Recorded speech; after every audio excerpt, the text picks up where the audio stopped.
Baylor men's basketball starts its Big 12 season 0-3, the first time in over 15 years. Does that mean the sky is falling? Maybe, and it's okay to say so. This is Locked On Baylor.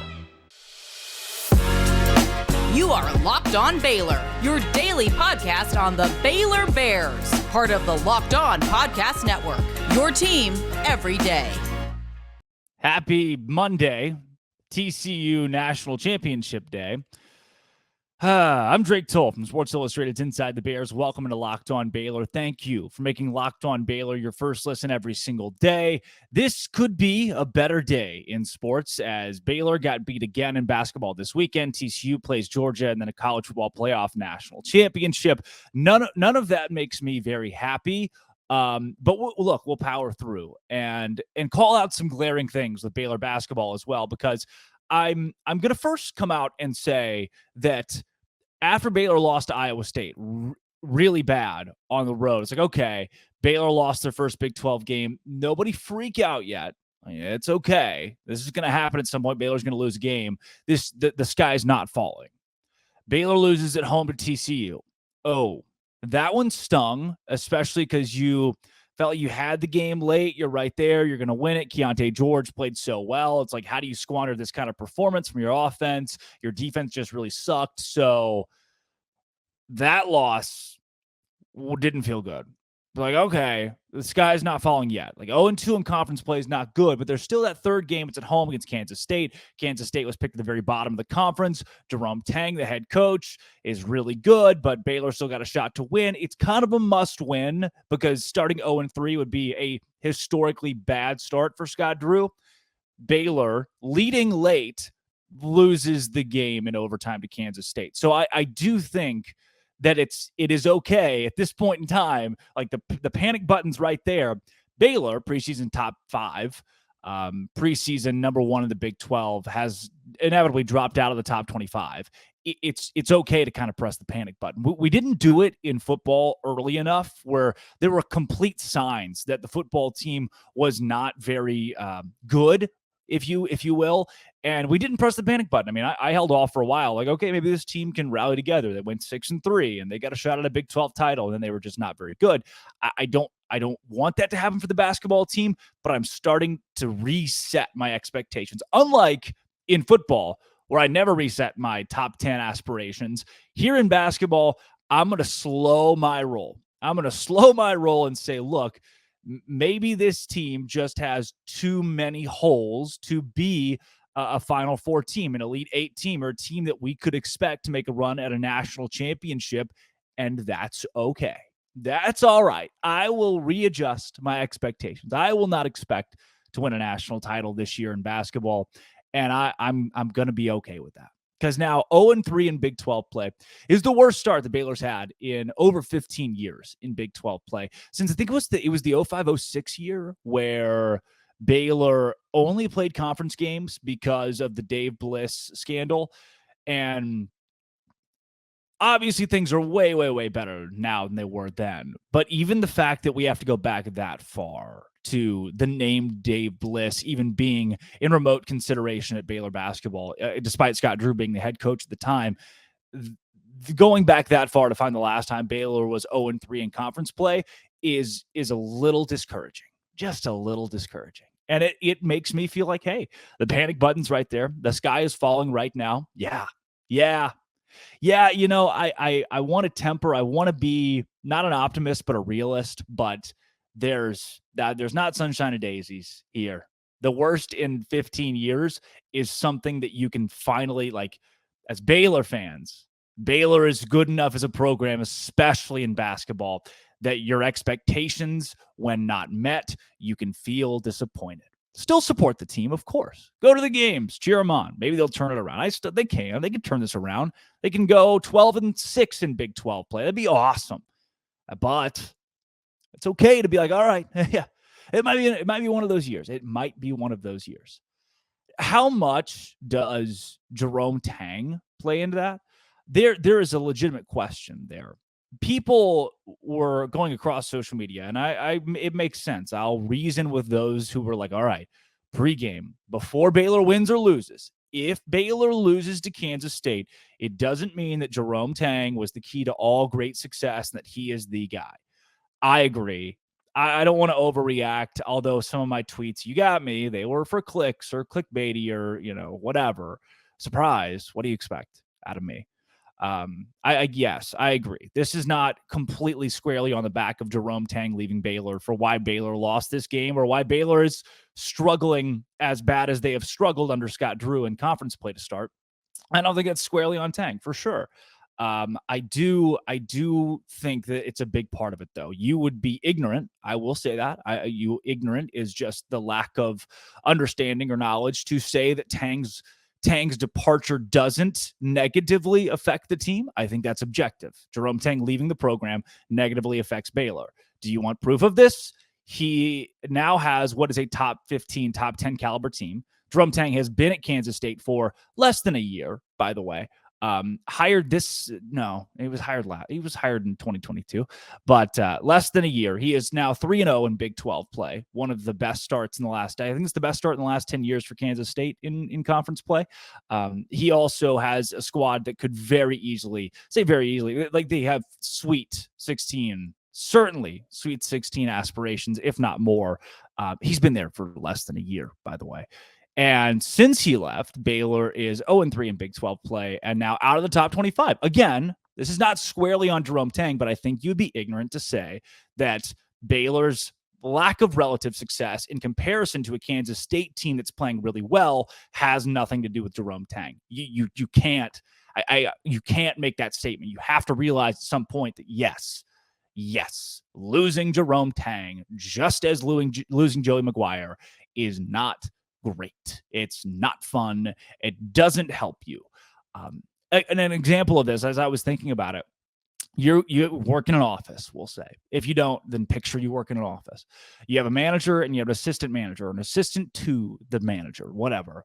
And that assistant manager, really good at what they do, helps keep everybody on task, helps productivity, and has been there for a long time. That manager, she gets promoted to a different region. So he or she leaves. And in 3 months' time, you're like, man, I don't want to say it was all of them, but since that assistant manager left, man, they really kept us on task. Man, they really had some good strategies and stuff that we don't really implement as well as we did when they were here over us. You would then assume, right? I'm just hypothetically, you would assume that a lot of the success of your office was based on what the assistant manager at the time brought to the table. And you would be right to assume that their departure took a negative toll on what you do. That's what this is. That's what this is. The assistant manager left, and he was a really good assistant manager. And the team, there's a toll that is being taken right now. Specifically, you can point at defense. Like Scott Drew has always been about defense. Remember that Villanova game last year where they held Nova to like 42 points? Jay Wright, man. Like, where is that? Where is that Baylor? I miss the old Baylor basketball, as in like last year. And two, I've seen so many people that are like, yeah, well, this team is bad. Not because they're not bad, by the way. This team is not as good. Not because of Jerome Tang, but because of the loss of Akinjo and Kendall Brown and Jeremy Sohan. Guys, look, no. This team's roster is so much deeper, so much better than last year's roster. It is. Matthew Meyer and James Akinjo were two guys who, I don't want to say they had big egos, but they very much had like the game takeover card that they both wanted to use at times. I never felt like Akinjo was an elite point guard. You could certainly make that case, though. I feel like a lot of Baylor fans saw him like, okay, yeah, it's a great one-year player, plug and play out of Arizona, and see you later. Thanks for your service. I don't think anybody was sorely disappointed when Meyer didn't come back or when Akinjo didn't return to Baylor. I don't even know if he could have. No one was crying over that.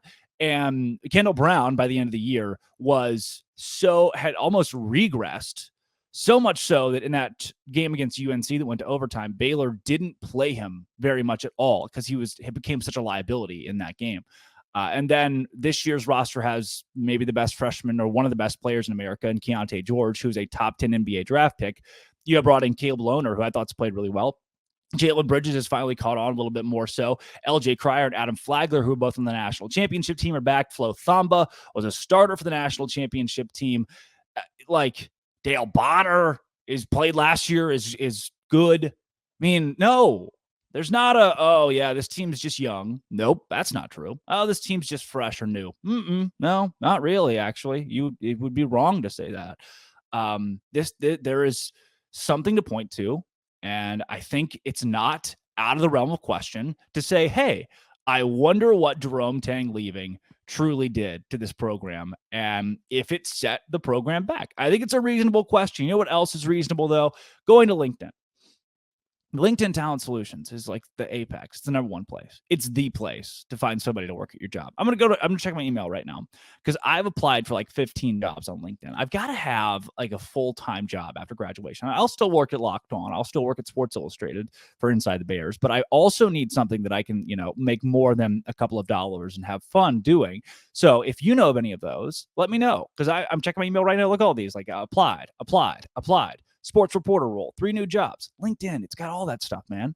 If you need somebody, maybe me at your job, go to LinkedIn Talent Solutions right now. Click the purple hashtag hiring frame. LinkedIn.com/locked-on. LinkedIn.com/locked-on.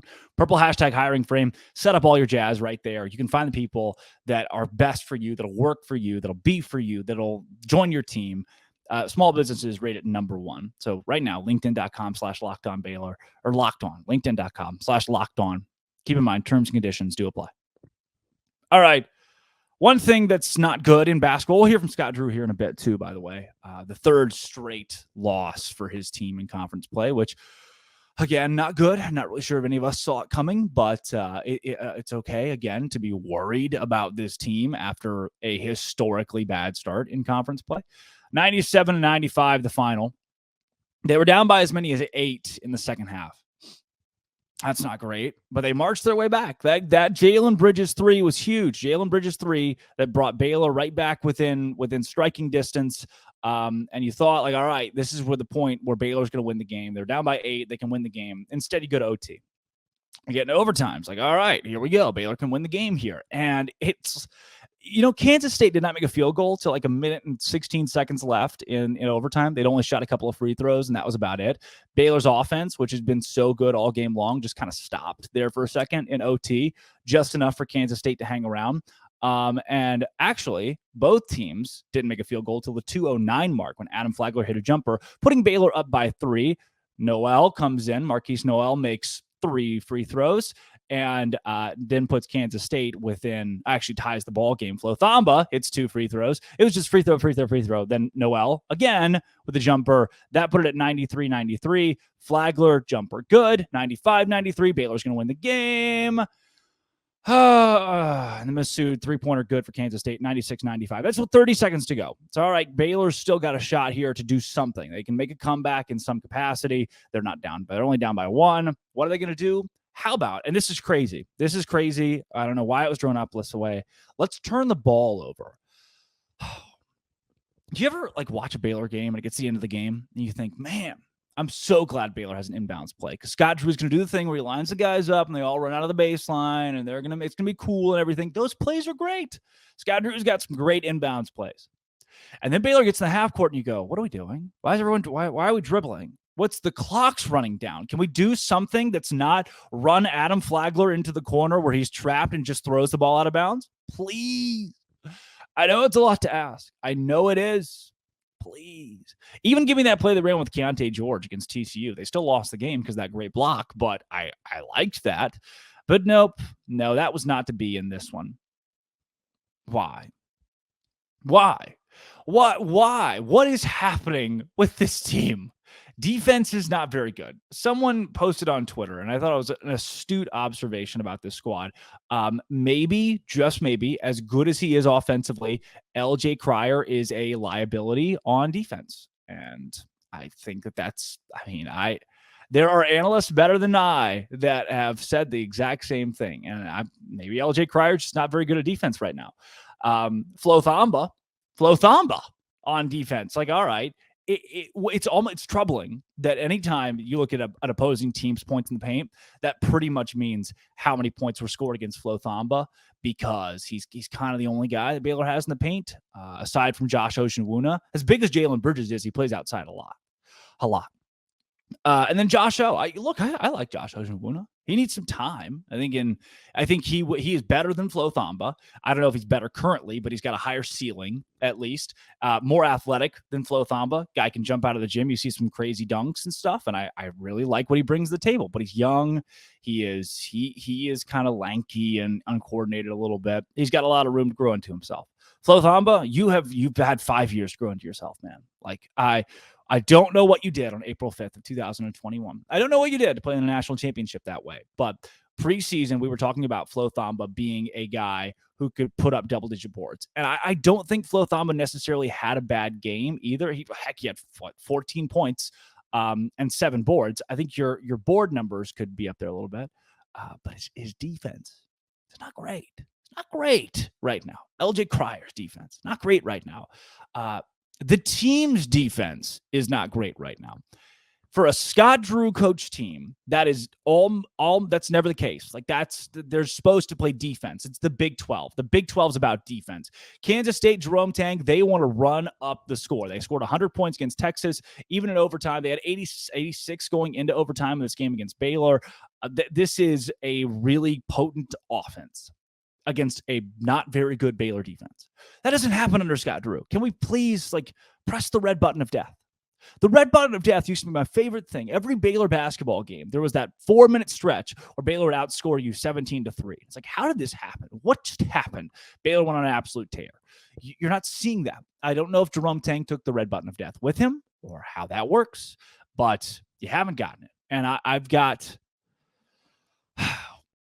Again, I want to say all football season long, I told you, I've got faith in this team to turn it around. I've got faith in Dave Aranda to turn it around. I got faith in this defense to turn it around. Look at the names.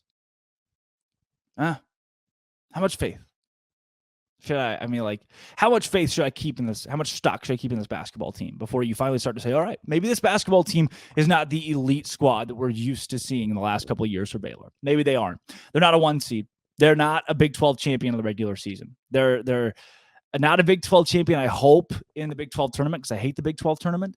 This is an underachieving basketball team. Did we set our expectations too high? I'm going to go out on a limb and say no. I think this team had so many pieces, so much depth that they could have been really, really good, and they're not right now.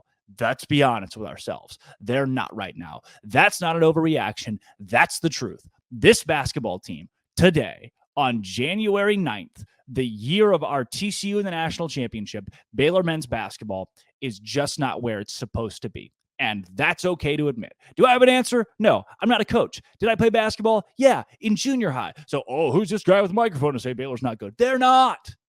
I don't have to be a genius to know that.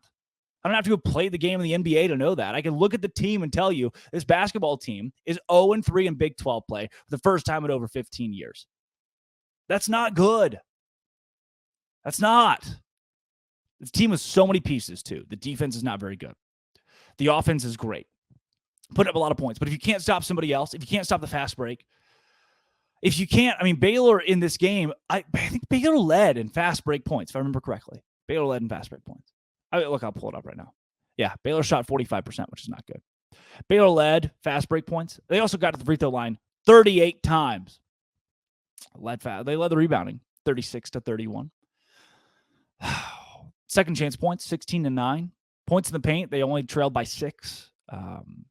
Fast break points 16-15. They led it. Yep. They went 8 for 25 from deep. If you're a team that lives and dies by the 3 ball and you go 8 from 25 from deep, you're probably going to lose. Guess what Baylor did? They lost.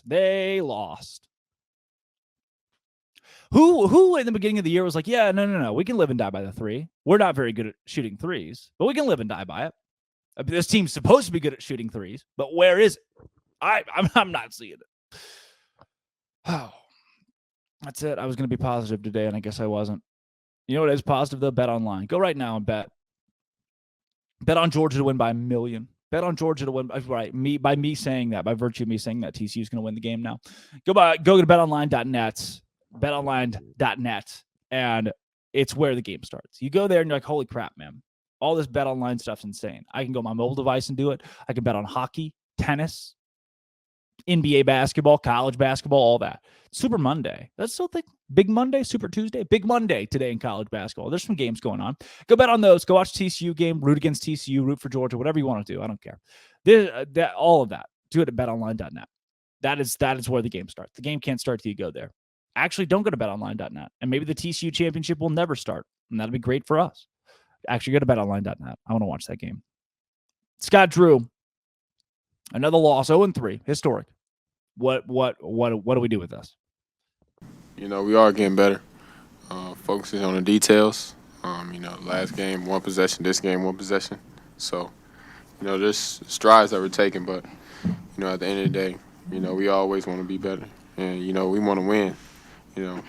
We can't drop games like that. And so, like he said, we're just going to focus on West Virginia and just focus on going 1-0 each and every day. How tough is that with this stretch? Obviously, the losses can fuel you, but you also have to just focus on what's ahead, right? Yeah, like I said, just turn the page, move on. Watch the film, see what we need to get better at, see the adjustments that we need to make, and then, go out there and win. We know what we're capable of. We know the guys. We practice every day with each other, so we know what it takes. So we just got to go out there and execute.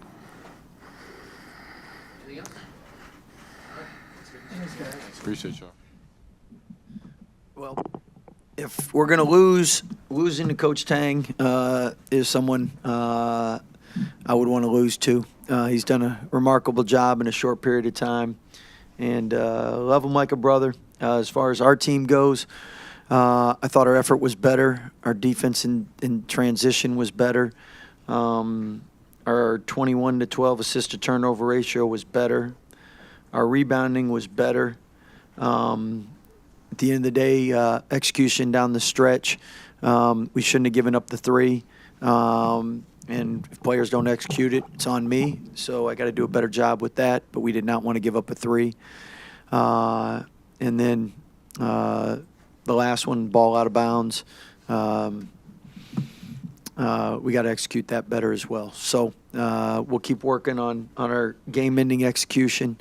It's a great Big 12 environment. I want to thank our fans. I thought they were phenomenal.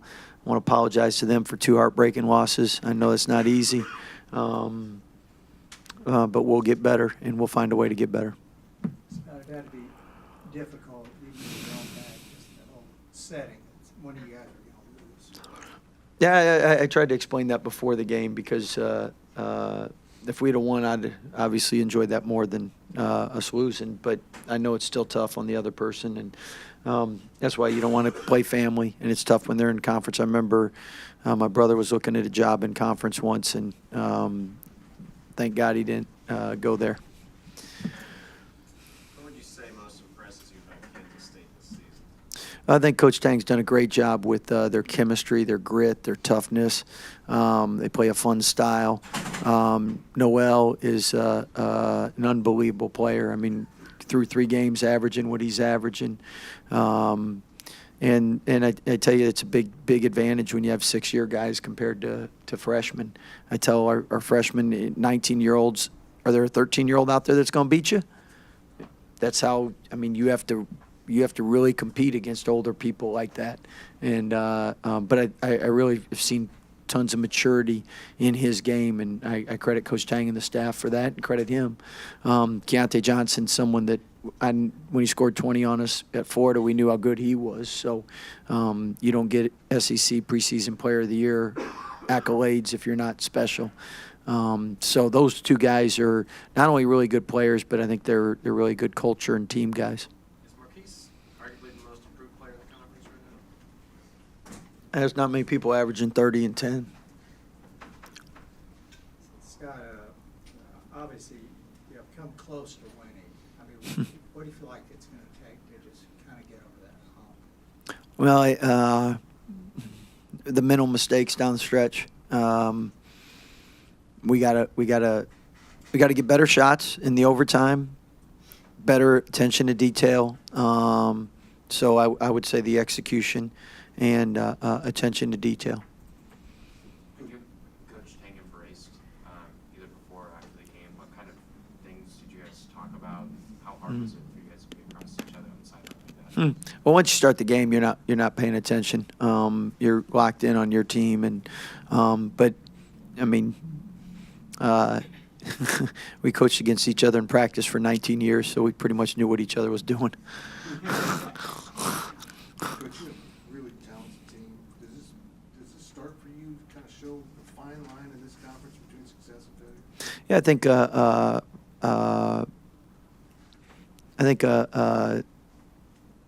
with the COVID stuff in 5th and 6th year guys, that really negates talent too. I think that experience is again, you can be a talented 13 or 14-year-old, and it's hard to beat a 19-year-old. So we got 3 freshmen that are playing; they're getting better. We got some guys that are in different roles that were role players that we're expecting more of, and until we can get better chemistry with that. I mean, the goal of every coach is that you don't have a one-possession game, because we all know anything can happen. If Noel can make another shot that deep again on one try, I mean, Dame don't even shoot him that far. I mean, gosh dang, and then his bank with the left hand. I mean, that's one-possession games, and that's why you can't let games go to one-possession games. Jalen hit that 3 attempts every time. Despite the loss, it's got to be a good confidence boost for him, right? I thought Jalen did some good things, 11 and 7, starting to take a step forward with his confidence, the guy's confidence. At the end of the game, he's been through the wars of the Big 12. So, but I know we need him to be good, and we need him to be special.